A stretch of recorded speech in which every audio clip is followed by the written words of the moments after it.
You had me next to Cardinal Koch. Anyway. Okay.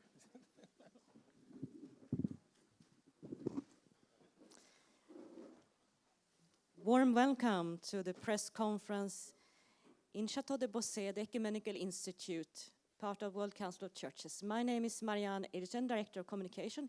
It's a pleasure to welcome all media representatives from all over the world. Some of you are in the room and many more are following online. And next to me, I have my colleague from the Holy See Press Office.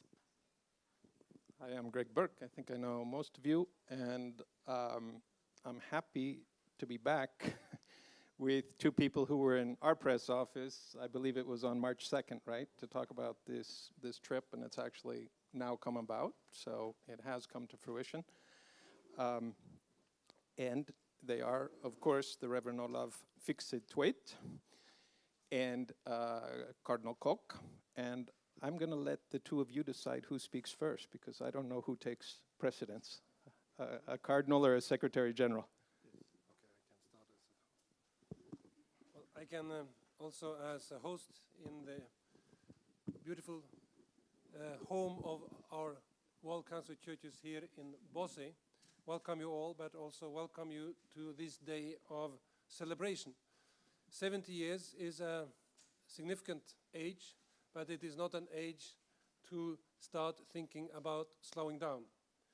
For an organization like us, it is a vital moment, and this visit of His Holiness Pope Francis is a very strong affirmation of what we have been able to do together as a World Council of Churches, but also together with the Roman Catholic Church, but also to affirm that we are going to walk and pray and work together also in the future.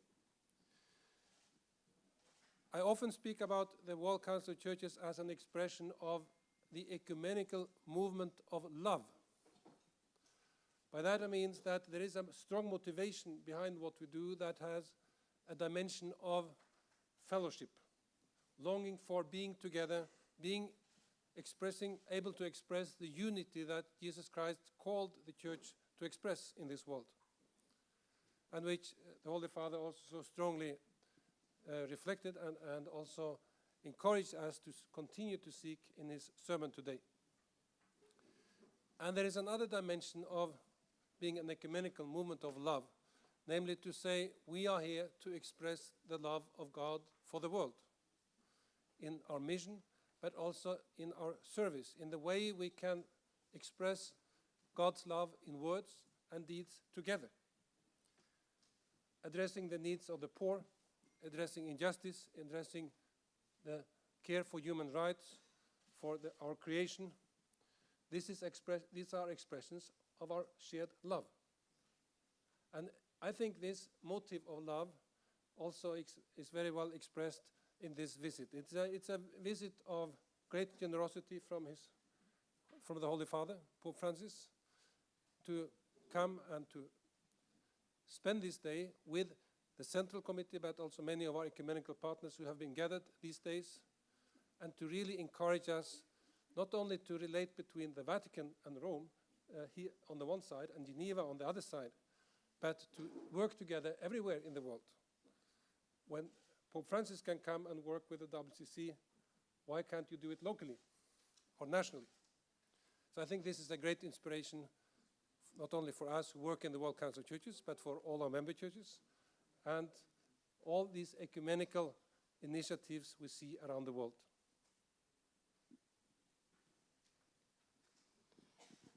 I too welcome you for this press conference, this 17th anniversary of the foundation of the WCC. It's a very beautiful opportunity to celebrate together. And the Holy Father is very grateful for the invitation to come here to Geneva and to Beausset and to celebrate together. As he had said in his homily this morning, for he is very important that we walk together. We are on the way. And this way has a clear direction. This is unity.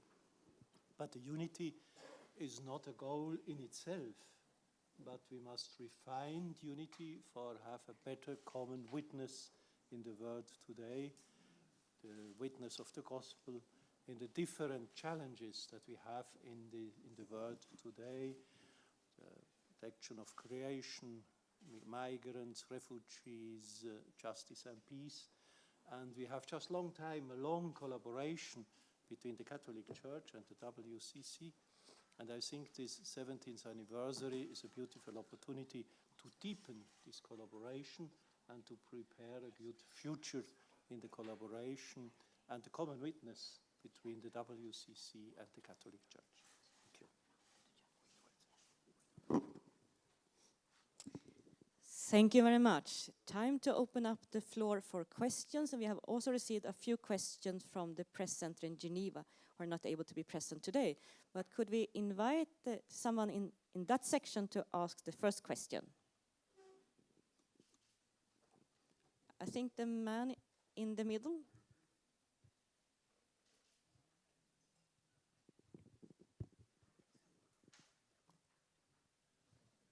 Hear me? Jamie from Associate. Hear me? Yeah. Yep.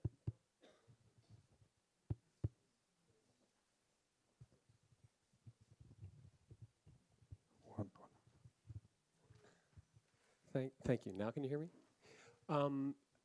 We'd just like to ask about, talked about unity, and you just mentioned, Dr. Olav, you just mentioned human rights. Yesterday, U.S. President Trump announced that he was going to suspend his policy on separating migrant families. I'm just wondering, the Pope had spoken about this in recent days, I believe.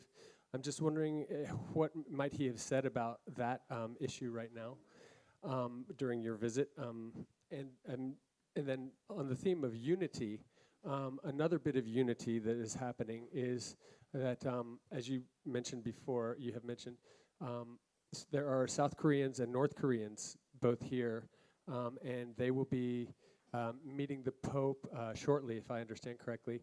How important is that, and is that another part of the message of unity that you're trying to convey with this 70th anniversary meeting? Thank you. The World Council of Churches has, for a long time, but also particularly in the last years, engaged our churches in a program to protect children. And this week we also, in the Cell Committee, we approved a child safety policy. This comes also from a long-standing cooperation with UNICEF and others who help us also to formulate, but also to get the right focus on what children need. I think everybody understands that a child needs to be together with their parents. Don't have to read documents to understand that. And I think our churches in the United States, together with the wide public opinion, has had a strong reaction to this policy. We know that whatever you do to a child will affect the person their whole life, for good or for bad.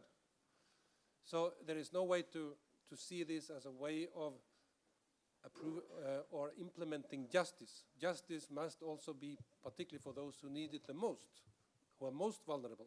And therefore we also celebrate not only our 70th anniversary, but also the 70th anniversary of the UN Declaration on Human Rights. Because this is also an expression of what it means to say, actually we want to work together, to really protect the dignity and what we believe is the image of God in every human being. So we really hope that this is a warning for many that whatever we do, whether we are politicians or religious leaders, we have to focus on the need of children. Here I speak as a father and as a grandfather also, so it's close to my heart, this. The other dimension of, I want to mention based on your question is that the World Council of Churches for almost 40 years have worked to bring people from North and South Korea together, from our church partners on both sides. We have had meetings in many countries. We also had them here in Bosse. And I visited Pyongyang and Seoul in May together with an ecumenical delegation. We were invited to Pyongyang as the first international delegation after the summit between the two heads of South and North Korea. And they also give a lot of weight to this expression of fellowship, that people can get together, and also with a strong spiritual dimension to it. And therefore we also invited 4 representatives from North Korea to join us these days, and there are also several representatives from South Korea, and they have been granted the opportunity to greet the Holy Father when he enters the ecumenical center this afternoon. I think that's a gesture that will inspire them, and I think both nations, to see that the peace project they have started now has the support of all churches in the world, and that we both work and pray that it may be successful. Nicolas Senez. Non, ici. Ici, là. Là-bas.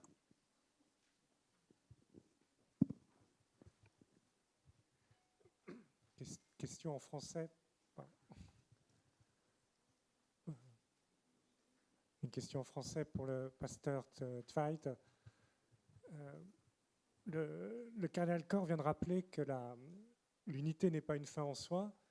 Comment vous réagissez au discours à la fois ouvert et très exigeant du pape François, qui rappelle justement que l'unité n'est pas une fin en soi, que c'est l'évangélisation, et peut-être de sortir de certains débats qu'on entend. Moi, j'ai longtemps suivi le CO, hein, de quelque chose, quelquefois, de très horizontal, pour revenir à une chose plus évangélisatrice, plus missionnaire.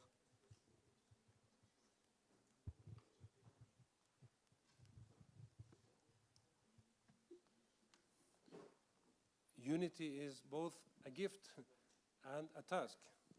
It is a gift from God, and it is God who brings us together as human beings, as created, but also as partners and members of the church.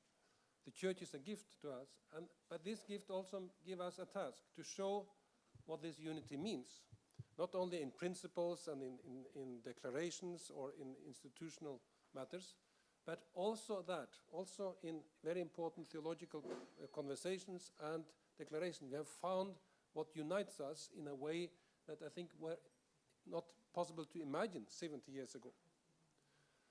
But this unity must be implemented into our lives, into the way we live together, into the way we serve together. And I think that was a very strong message also we heard this morning. Thank you. Then it's time for a question. The lady in the first row. Thank you. Geneva is one of the biggest capital of international finance, and for this council, do you have any message for financial circles? And if yes, what is this message? Thank you very much. We have a great difference between ecumenism and economy. And I'm not responsible for the finance and for the economy. We have a Pontifical Council for this issue in Rome, but it's not my matter. And when I'm not responsible, I'm silent. I could say something, please. We have a lot of responsibilities on my desk. We try in different ways actually to discuss what is a just peace also in terms of fair distribution of wealth, and what are the finance systems doing to destroy the fellowship among human beings in terms of injustices, and how could they reform our way of living together and our way of sharing our resources. So one of our programs we called Economy and Ecology, and focus particularly how to have a sustainable stewardship of these world's resources. And sometimes we are invited to our neighbor here, the World Economic Forum, or other institutions. We try to raise the voice of those who are poor, and those who need that the economy is really an economy for all, not only for the few rich in this world. I think I'll just add to that, because those sound very much like words of Pope Francis, an economy for all. I think he doesn't, he talks about that, an economy that respects the dignity of everybody and also basic rights of all. He speaks in Spanish often of tierra, trabajo, y techo, that everybody's right to a job, to a piece of land, to a roof over their head. Is there one here?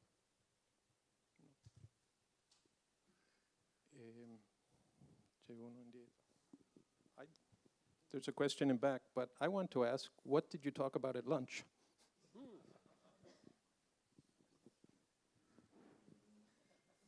Let's ask the General Secretary of the World Council of Churches, the host. Well, we talked about some of the issues you talk about, as you have raised them, but also we talk about, as good friends, about how we also use this moment to express our commitment to continue developing these relationships. I think it was a good moment of friendship, showing that this is also a good personal relationship. It was also a moment to relax and have a very good, relaxed moment together. Could we also have a comment from Cardinal Koch? And we have a good long presentation of this Institute of Bosphore, what has happened here, and the contribution of the young people, the students, for the future of ecumenism.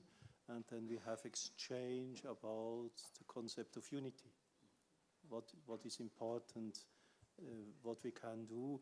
And I think the Pope remember always this ecumenical trinity. We watch together, we pray together, we collaborate together. This is very important for him. And we have a beautiful exchange and a good lunch. Thank you for that. Then we have a question in the back. Une question en français. Fabien Hunenberger, RTS Religion. Question adressée au cardinal Koch. Le pasteur Tveit soulignait l'importance de la vie écuménique au niveau local, d'action et de visibilité locale. Or, des voix se sont fait entendre dans la presse régionale, ici à Genève, notamment des voix protestantes, pour regretter que l'événement qui aura lieu dans 2 ou 3 heures à Palexpo, qui certes organiquement n'est pas lié à cette visite, n'est pas une dimension écuménique plus affirmée. Est-ce que vous partagez ce sentiment qu'on a lu dans la presse genevoise, qu'une occasion a peut-être été manquée de donner à cet événement-là aussi une caractéristique écuménique plus forte? Merci. Oui, ce voyage du Saint-Père à Genève a un accent très œcuménique. C'était l'invitation du Conseil œcuménique de venir à Genève pour célébrer cet anniversaire. Et le Saint-Père a dit, oui, je viens, et je veux seulement visiter ce conseil. Il y a beaucoup d'autres institutions internationales en Genève. Le Saint-Père a dit, seulement cette institution, je veux visiter, et seulement une journée. Mais c'est clair, si le Saint-Père entre dans un pays où il y a aussi une communauté catholique, il veut visiter aussi la communauté catholique. C'est naturel. Et le comble de la vie religieuse catholique, c'est la Sainte Messe. Et c'est pourquoi on a décidé que le Saint-Père célèbre la Sainte Messe après la visite au Conseil. Nous avons eu une prière œcuménique très belle ce matin. Et l'après-midi, cette visite avec les catholiques. Et j'ai l'impression que c'est aussi important pour l'œcuménisme. Si le Saint-Père entre dans un pays et a aucune rencontre avec les catholiques, je ne crois pas que cela sert à la vie œcuménique. Parce que les catholiques ont l'impression qu'il est venu seulement pour les autres. Et je pense qu'on ne peut pas l'espoir et l'espérance que le Saint-Père reviendra une fois en Suisse. Peut-être c'est la première, une fois qu'il vient en Suisse, et c'est pourquoi il rencontre aussi son troupeau catholique. Cela me semble évident et naturel. Ici. Oui. Merci. Mais tous les chrétiens sont invités de prier, aussi dans la messe. Merci. Une question en français également.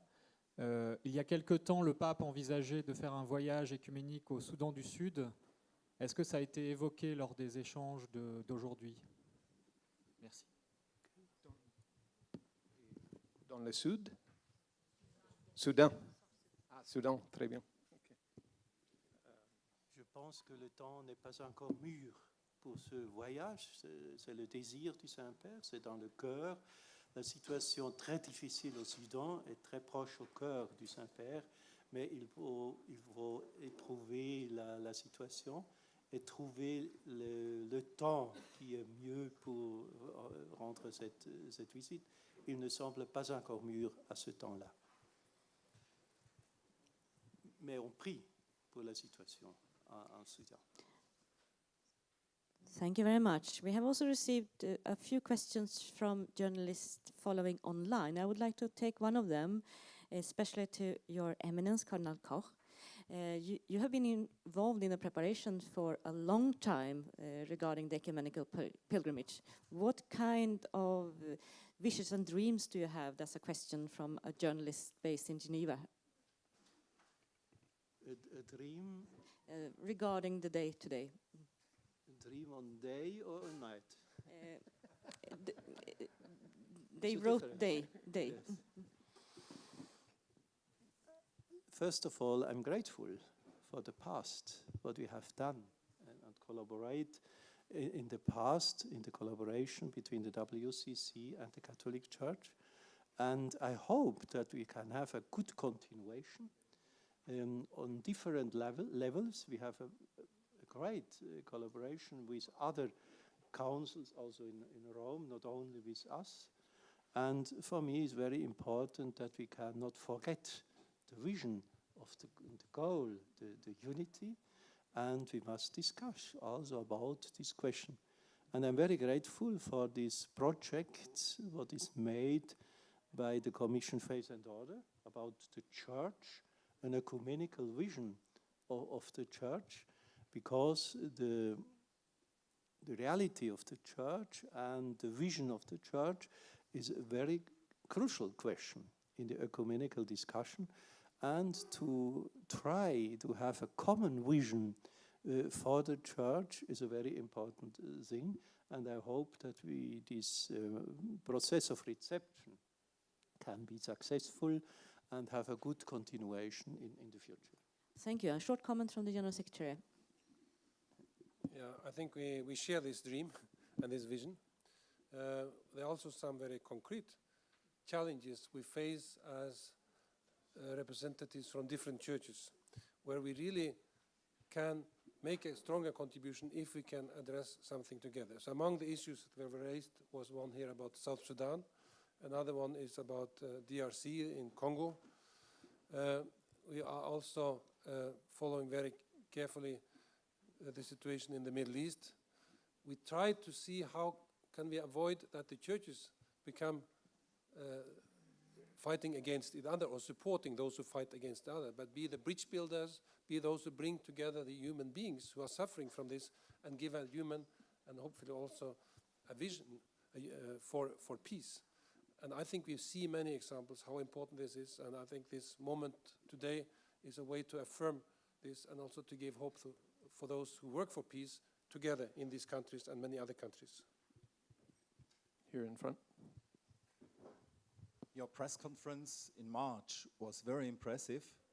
You really diagnosed the whole process of the path between World Council of Churches and Vatican. I was really impressed. And my question would be, what would be the next steps, especially with regard to the 2021 gathering in Germany? Because Germany has a very special situation of being more or less half-half between Catholics and Protestants. So there could be a next step to add to that what you presented in March.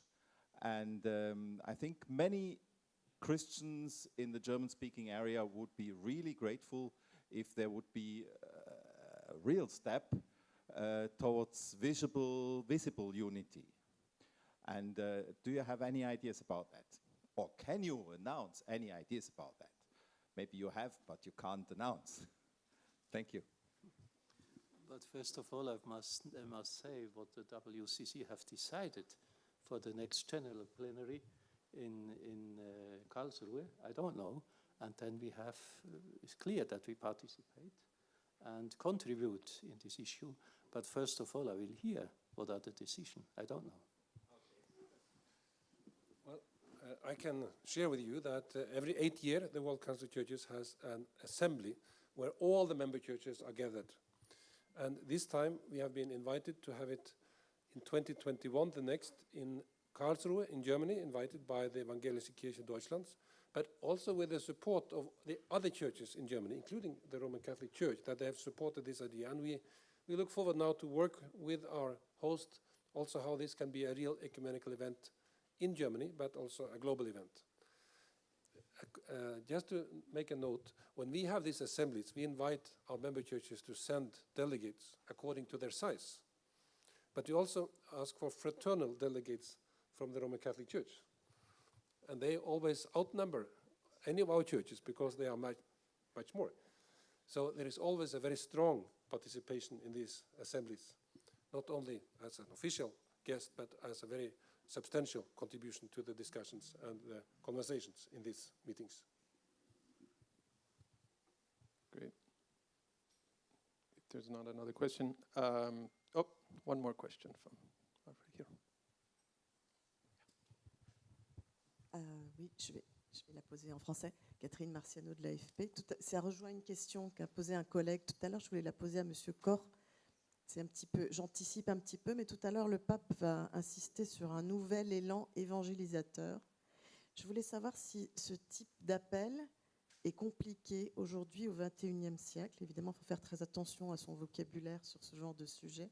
Est-ce que c'est délicat de lancer un tel appel aujourd'hui ?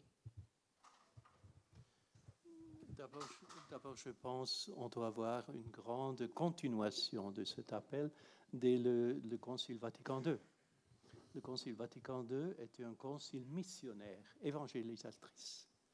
Et après, tous les papes ont parlé de cette chose. Paul VI, Evangelii Nuntiandi, questa lettre apostolique était un très grand appel pour l'évangélisation, nouvelle évangélisation dans le monde. Et après le grand projet de Jean-Paul II, la nouvelle évangélisation de tout le monde, Pape Benoît XVI a fondé un conseil pour la nouvelle évangélisation. Et nous avons une grande continuation chez Pape François qui dit que l'Église a une mission. Et c'est évident. Toutes les communautés ont une mission. We have a mission. J'écoute toujours chez des magazines et toutes les autres choses.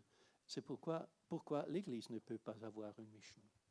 L'Église doit dire, we have a mission. And our mission is to confess, to witness the gospel and in favor to the humankind.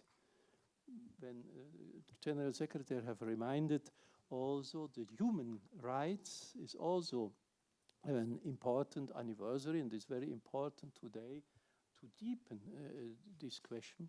And the witness of the gospel in favor to the humankind is a very important question of Pope Francis today in the church. Is this enough? Thank you, Cardinal Koch and Marianne and Reverend Tveit. Thank you very much for your hospitality, which was repaid very well. I think most of us have to get off to the WCC. Thank you. Thank you. Thank you very much. And the motto for the day is walking, praying, and working together. It's time to walk to the buses and continue our pilgrimage in the Ecumenical Center or turn online.